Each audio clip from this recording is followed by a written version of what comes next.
Okay, we are recording. I will move the chat off screen. So if someone has a question that they don't want to ask out loud,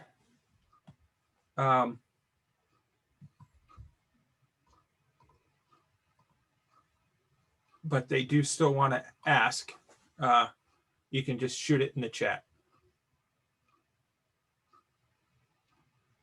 So is everyone excited or terrified for the exam? I actually think that it's going to be better once it actually starts, because I find with exams, the anticipation is worse than the exam itself. Yeah, everyone.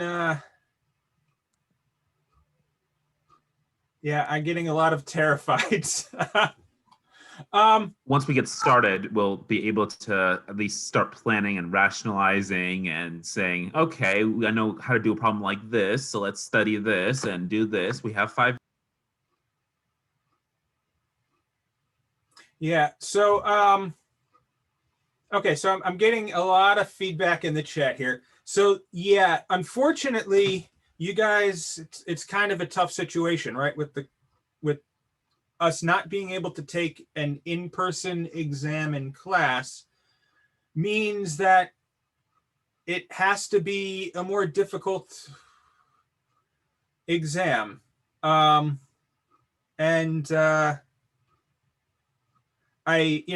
you have 5 days to do it, but I don't want you to spend all 5 days thinking about it, right? Or agonizing over this. Right. So the idea here is not to ruin everyone's weekend, right?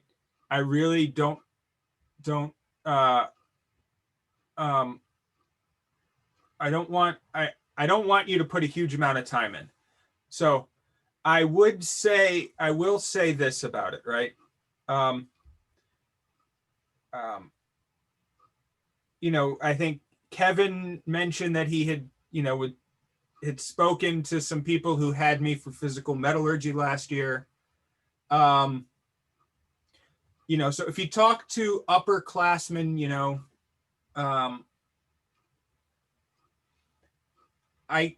they'll tell you that, yeah, my exams are they are challenging. They're hard. There's no way around that. I try and shoot for the average score, raw score, right, before curve. I try and design it for 70 points. I still haven't. I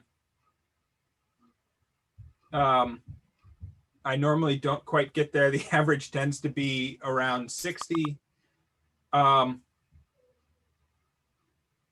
Right. So that doesn't mean that the average grade is a D, right? Right. That 60 points ends up being a B. Right. So there's going to be a huge, I can tell you right now, there's going to be a huge curve on this exam, right? The exam is designed to be differentiating. I want to be able to pick out, the 1 or 2 people who, like, this is material that's sort of like in their bones and they understand it inside and out, right? The Jedi of phase transformations. Right, and I want a spectrum from the people who I identify, that need the most help. Yeah, believe it or not, some people, every exam that I give, no matter how hard it is, there are 1 or 2 like perfect scores, right?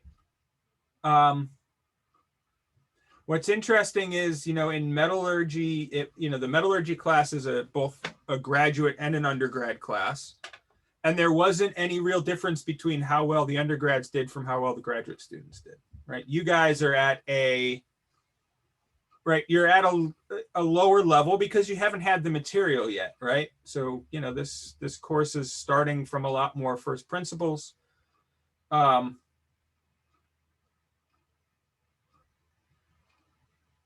Oh no, each the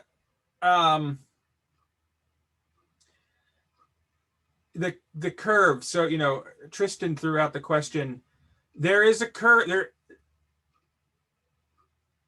there is going to be a large curve on this exam in and of itself.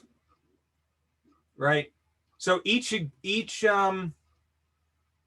the exams are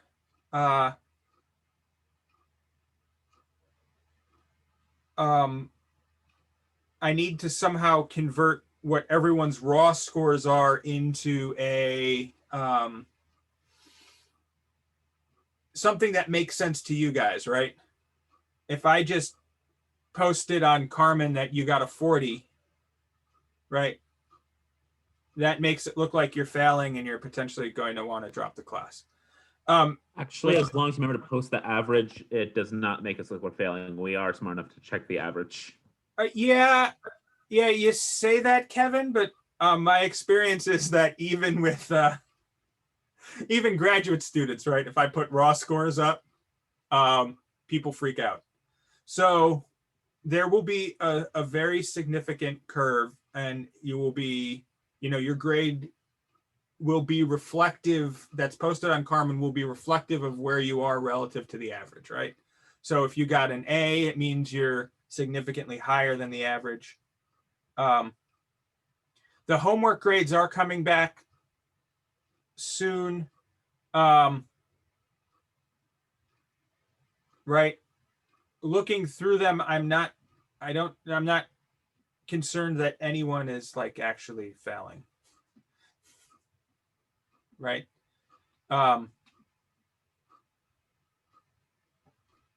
Also, for what it's worth, I've just looked through the exam. There's nothing, this is the first time I've seen it. There's nothing out of left field on this exam. You are all going to be fine. You have 5 days to complete this. And I really, really, really think you've all seen everything before. Just take a deep breath and you'll be fine.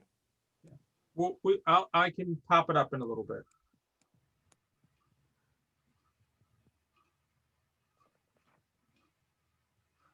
Yeah. So we'll see. I don't know what the average on this is. So the average, the class average, raw class average on my exams is usually about 60%.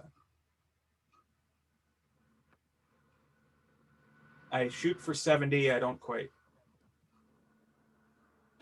get there.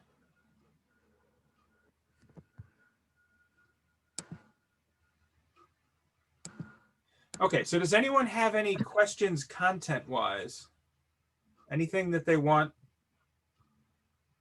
specifically want me to talk about?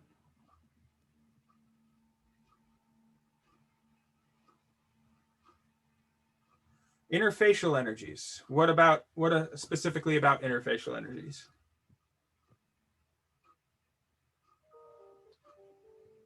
Okay, I'll show you guys the exam in a couple minutes, right?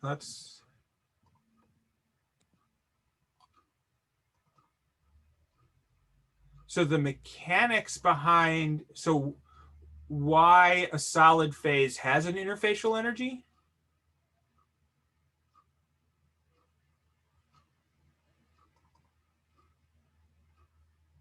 Right? Well, I mean, it's exactly analogous to a soap bubble, right? That there's a surface tension, right? That you've got. So there's a couple different ways to think about it. So one way to think about it is if you've got a system, right? You've got bonding.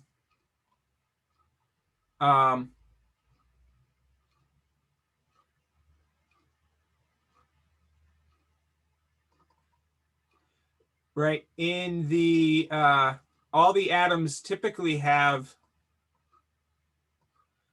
a certain number of neighbors, right? Right, it's got a certain number of bonds. And when the neighborhood is different, then the atom is in a different state than it wants to be, right? So the interface is actually a defect, right? And the interfacial energy you can think about is it's how much energy would my system, how much energy would be removed from my system if I made all the atoms happy. I put them in their natural, the state that they wanted to be in, right? So in this case, the atoms right at the interface in beta and alpha phase have a different environment, right? And anytime you have an energy, there's a force associated with that, right? Because your bonds are pulling differently, right? And so that's the origin of it. The Gibbs-Thompson effect basically says now I've got this surface tension, and so if I'm pulling on this interface, that means my pressure inside is slightly higher than my pressure outside. And the smaller I make this bubble, the more that difference is going to be, right?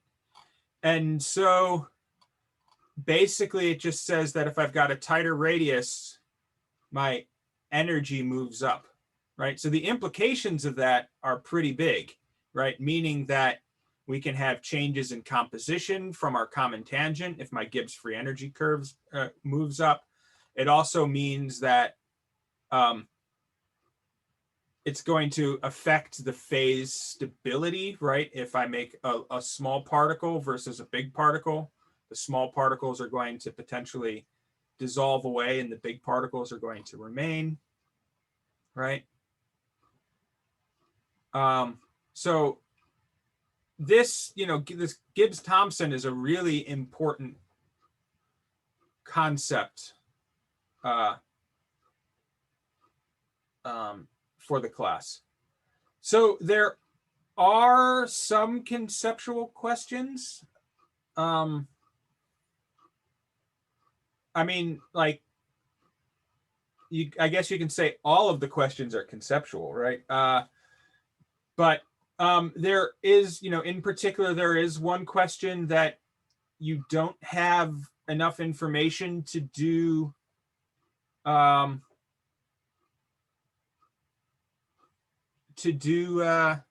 quantitatively, right? So there's in particular one question where you have to do it sort of schematically or conceptually. There's a couple, right? But in the end, it's more heavily weighted towards problem solving. Right?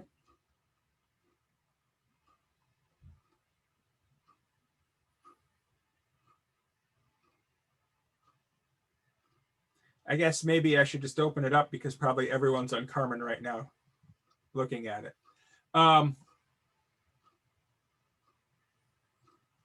Any other material questions before I hop over to there? I guess not. Okay. So,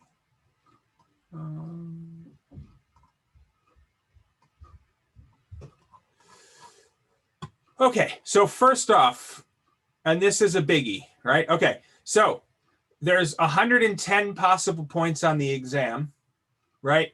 But it'll be graded out of 100, right? So essentially there's 10 bonus points built in before the curve. Right. So if you see your grade 60 out of 100, right, it means you actually got 60 points out of 110, but right. Okay.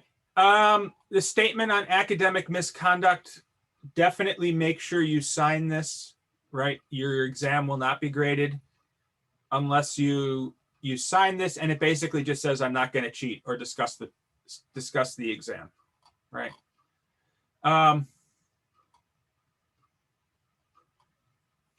Okay, so question 1, right? First off, I want to say it's incredibly difficult to write a non-Googleable exam. Took a lot more effort than I anticipated. But anyway, most of the questions are about generic materials. I'll just call them, in this case, material A and B, right? Just because I use material A and B a lot from question to question, each question is independent, right? So you can't take the properties from question 1 and apply them to question 4, right? For example. But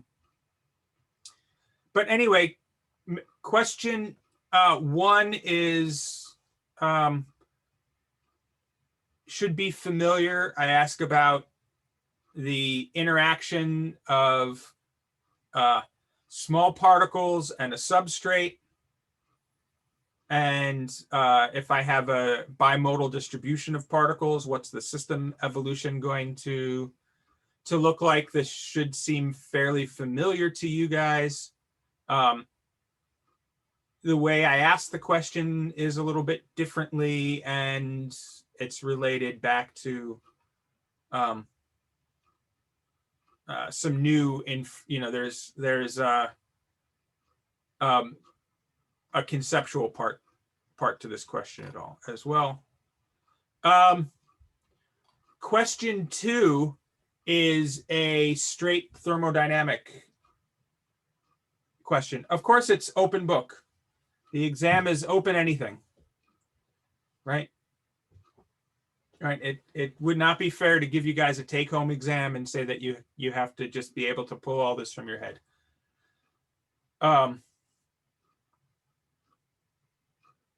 Right. Question 2, this is straight thermodynamics, right? Right.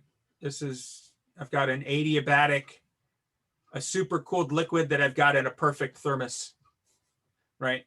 So I'm looking at adiabatic phase transformation. I give you the specific heats as a function of temperature, and right. So you should be able to sort that out without too much difficulty. Okay. Question 3. For one of the questions, if you use a right, you don't necessarily have to use MATLAB or Excel, right? A lot of, you could, if you're graphing calculator savvy or Wolfram Alpha savvy, you definitely can do it in many ways. You can even do it with straight algebra if you would like, but I do ask you to make some plots, right? What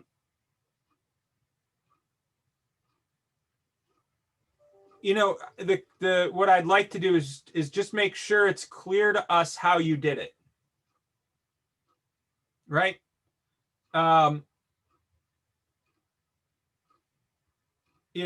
It can't hurt to just throw the Excel workbook or a MATLAB script up on Carmen, right? When you submit the homework, right? Just make it clear how you did it. That's all. Okay, so question 3 is a little bit different than some things you've seen, although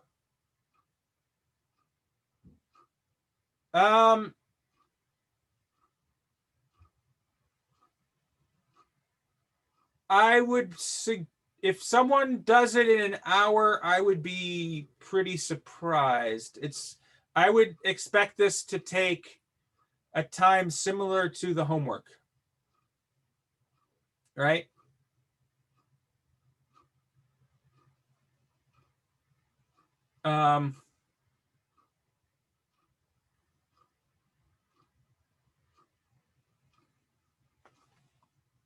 Okay, so this question, we use this phase diagram here.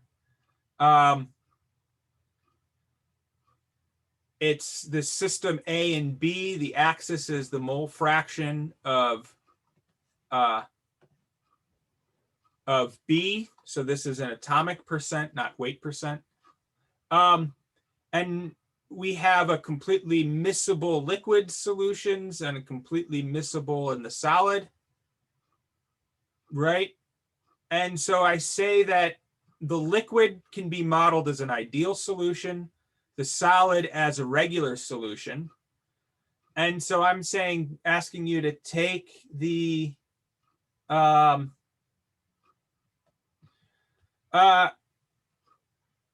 so the MSE tutoring, if you look at the statement on academic misconduct, specifically says the only people you can discuss the exam with is myself and the TAs. So that would be a no. You can't bring the exam to tutoring. Right. So I'm asking you to extract data from the phase diagram to calculate the value for the interaction parameter in your regular solution model, and then verify by calculating the solidus and liquidus compositions at 20 degrees C. Right? So how close do your predicted compositions come up to this phase diagram competition? Composition, not competition. Right? Okay.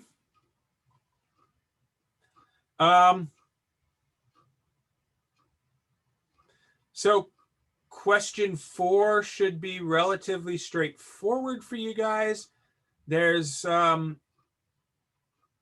it's very similar to things you've done before, except now I'm asking for heterogeneous nucleation rather than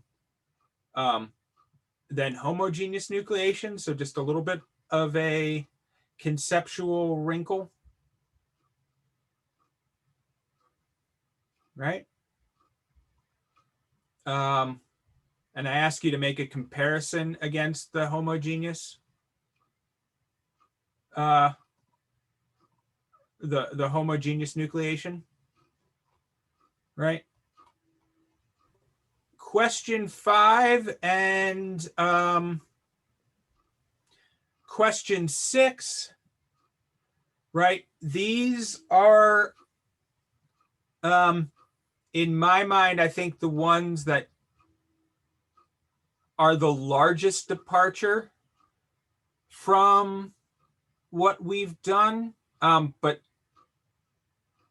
they're not really.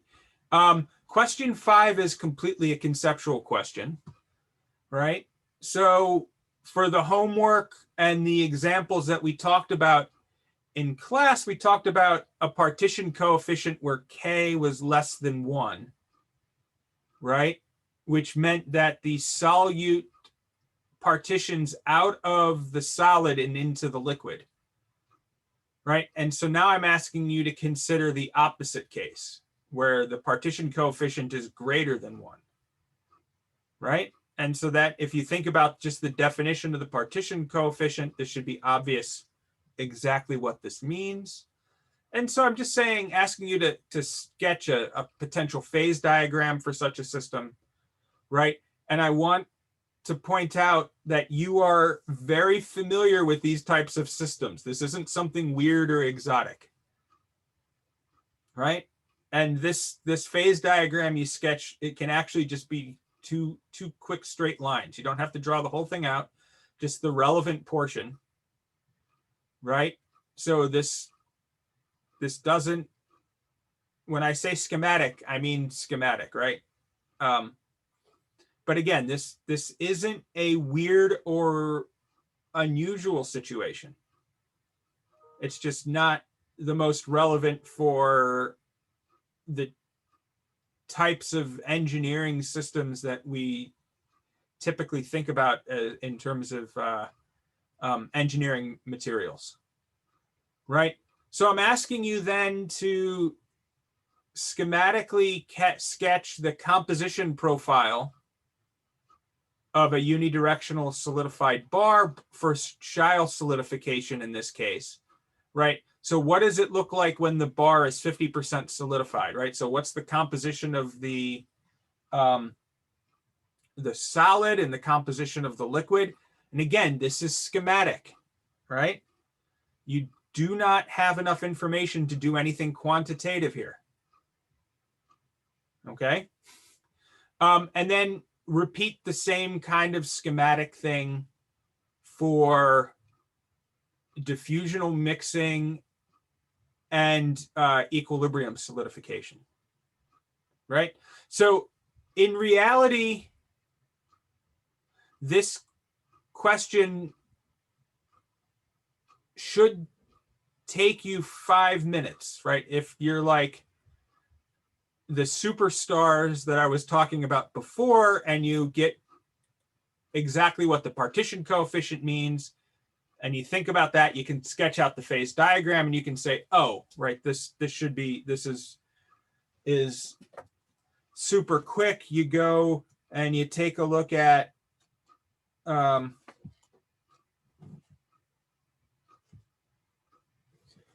figure 421, these ones, right, from your reading, and say, okay, what do I do if the situation's reversed, right? And you make a quick thing, right? Most of you are probably going to have to spend a little bit of time thinking about this, and that's okay, right? But I only bring that up because I want to point out that it's actually, this is in the grand scheme of things, this is a pretty easy question once you know it, right? Maybe figuring it out for the first time will be a little bit difficult, but this shouldn't be a real panic thing. For the last question, I'm talking about a system of geological materials. These are rocks. These are feldspar. So these are ionic materials, which is these complex aluminum silicates with either potassium or sodium, right? And those are known as the orthoclase or the albite, are the specific mineral names, right? But they exhibit a classic eutectic system. The difference that we compared to materials that we've seen before is that this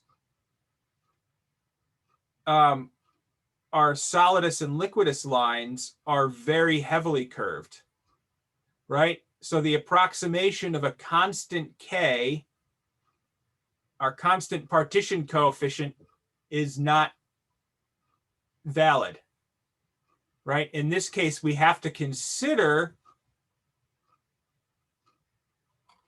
a partition coefficient that varies with composition, right?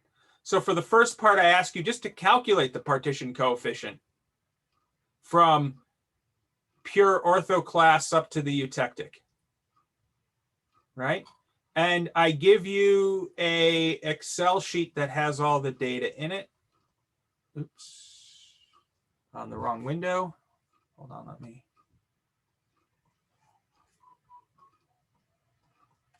Come on. Why can't I? Okay, let's do it this way.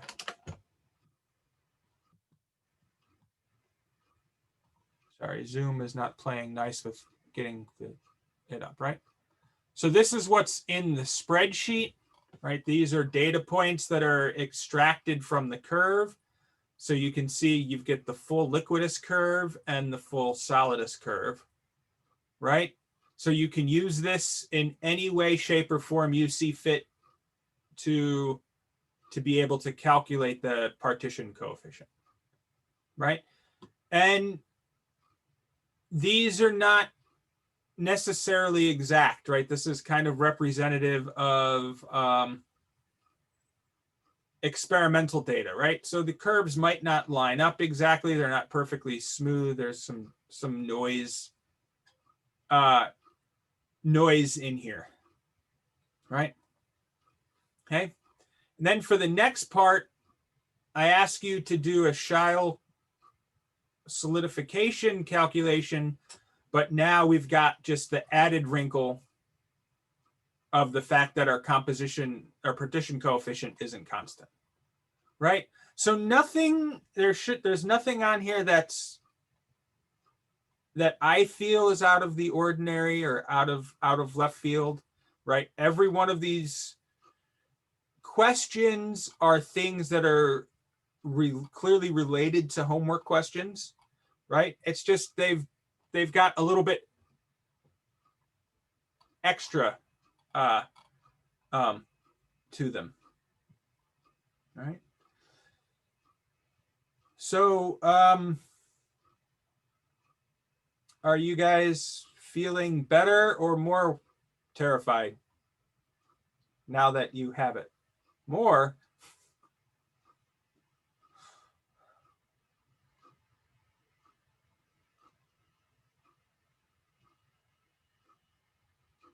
You'll do fine. I have all the confidence in the world that, right?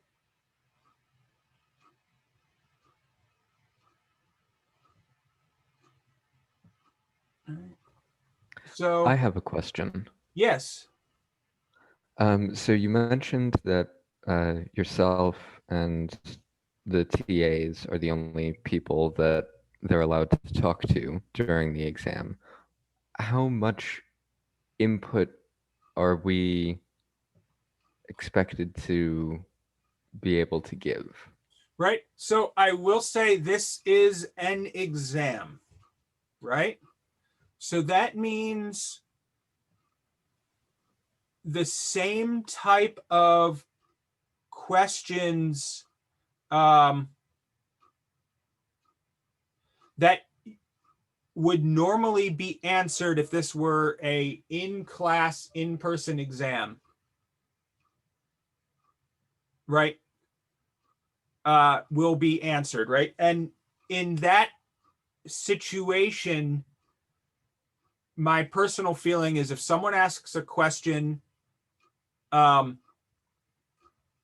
that is things like clarification questions, or perhaps they think that I made a mistake with some numbers or something like that, those are the definite types of questions that we can answer, right? If you make a mistake with the numbers and someone gets back to you on that, can you please email us as soon as possible? Yes, right. So these numbers, I've checked them again, right?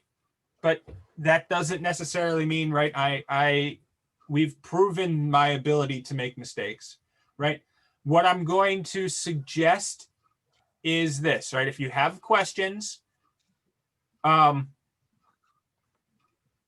send a message through Carmen to myself and the TAs, right? So Kelsey and Alexander all should just be copied on it. Any question that I get that I feel that we should answer or can answer, right? Again, if it's a clarification type question where something's not 100% clear to you in the what exactly we're looking for, my response will be sent out to the entire class, right? So if you ask a question, right, I'll then take the question, take what you wrote, and I won't particularly say so and so asked this, right? Because I don't want people to feel that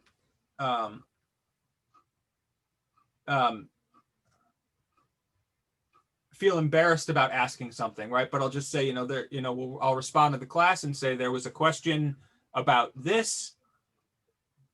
Here's the clarifying information, or Right. So everyone is playing on the same level playing field, right? No one gets any special information that other students might not have. Right. I have a quick question about question 6 real quick. Sure. So I just want to make sure that this isn't like trying to trick us here. Pure OR is just the left side of this diagram below, right? This is pure OR. Right. Yeah, because okay, yeah, I This is see the pure- OR now This is below pure the AB, right? really complicated molecule. Yeah. Yeah. Okay, so that question actually seems pretty simple to me, but maybe I'm wrong. All right. Believe it or not, all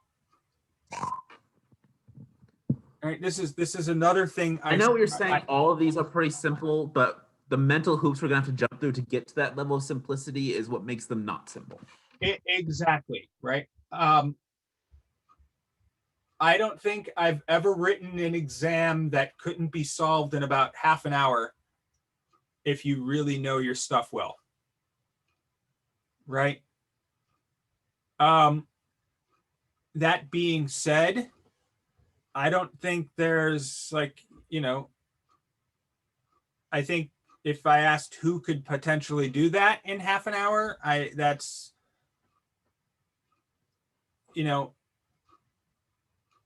people, who've been at this a lot longer than you have, right? You're seeing this for the first time, right? So when I say that all of this can be done in this short amount of time, I don't necessarily mean that I expect you guys to be able to do it in such a short amount of time. Who would I expect to be able to do this that quickly? Someone like a PhD candidate, a PhD student who's been studying for their candidacy or qualifying exams, right? So people, who have really been immersed in this material, thinking about it really deeply for a long amount of time, right? They will, that in that case, someone like that can immediately and intuitively understand exactly what I'm asking, right?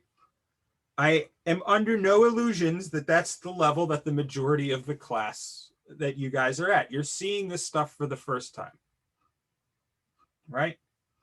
I expect all of you, even the best students in this class, to have difficulty with parts of this, right? And it's going to be different people are going to have our struggle at different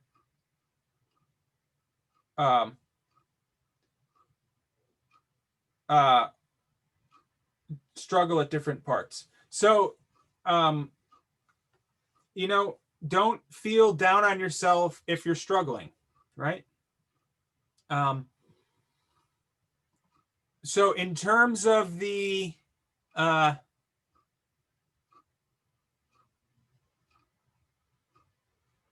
data, it's arranged in oh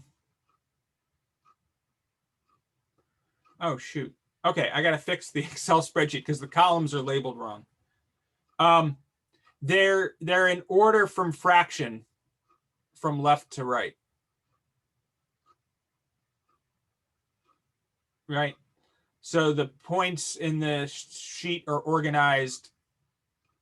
The liquidus curves going like this, and the solidus curves going like this. Right.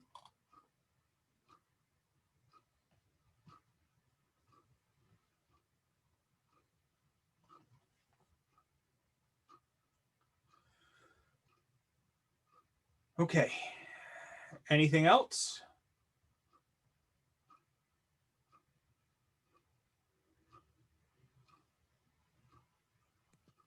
Just please be merciful when this finally does come time to grade. Oh, yeah, no, guys, I mean, trust me, right? If right, I understand the exam is hard. I give hard exams, right? But if I wasn't fair, right, in terms of assigning grades, you probably would have heard a huge number of complaints from all the students who took physical metallurgy, right? And I'm just guessing that you probably haven't, right?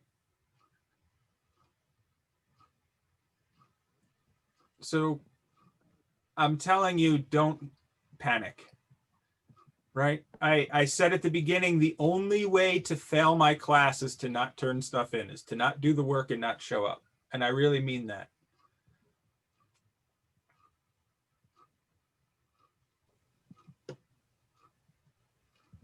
It also takes a lot more effort to grade something harshly than it does to grade it kindly. So, Yeah, generally speaking, people don't want to. Every point that we take away, we have to justify, and it takes a long time to justify. So, if we can give you the points, A, we want to see you succeed, so we're going to do that. And B, it just takes longer to not give you the points. So don't worry, we try to be as fair and kind as possible. yeah, right. This is an opportunity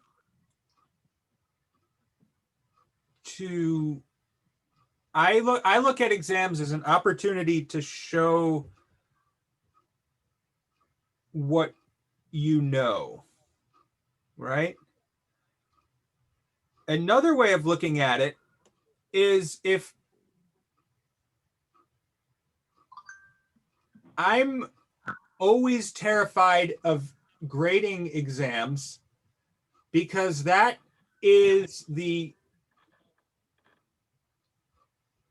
most truthful feedback I can get from students as to how well I'm teaching. Right? If I set an exam and everyone bombs it, that means I have failed to convey to you the material that is important.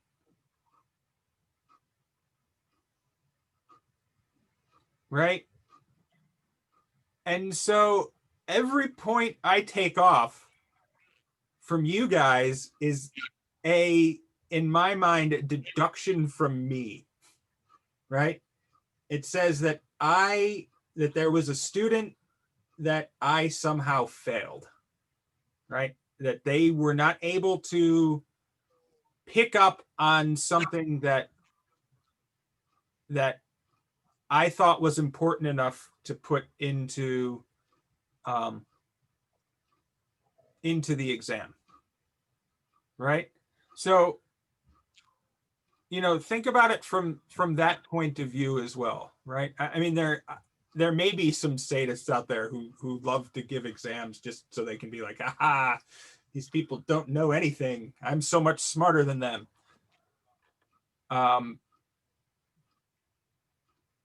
But man, I don't have that kind of ego. I like you guys all too much to do that. Right? I have confidence in you that you actually know a lot more than you think you do.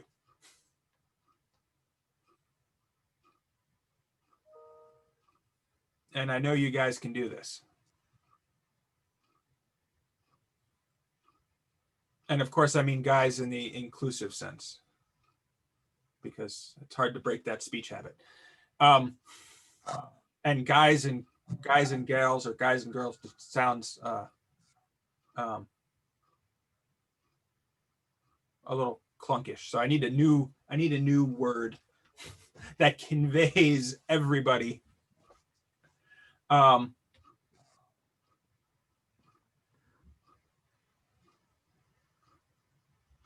Right. That's right. No, underlings doesn't work. Students is too formal. Wow, I just had a brain blast on how I might do part A of number 5 just by staring at it and thinking for a while. I hope that's a good sign. It's all a good sign. I think once you guys get into it, it's not going to be as bad as you think. Right? Easy? No, but not awful. It's still an exam, right? I can't, you know.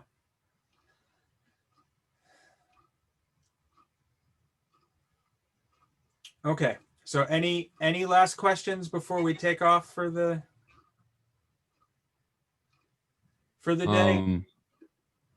Feel free to say no, but like, is there any of these questions where you could just kind of like point in like a general direction? Like if you looked here, you might understand it easier or anything like that. I mean, I will say that every one of these questions has an analog in the homework of some sort, right? It's coming at it from a slightly different way, but there's nothing here that was not explicitly done in a slightly different way in the homework.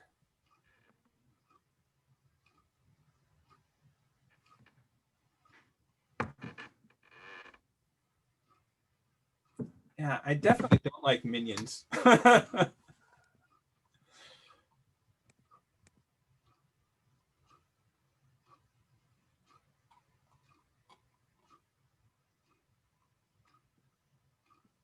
Right.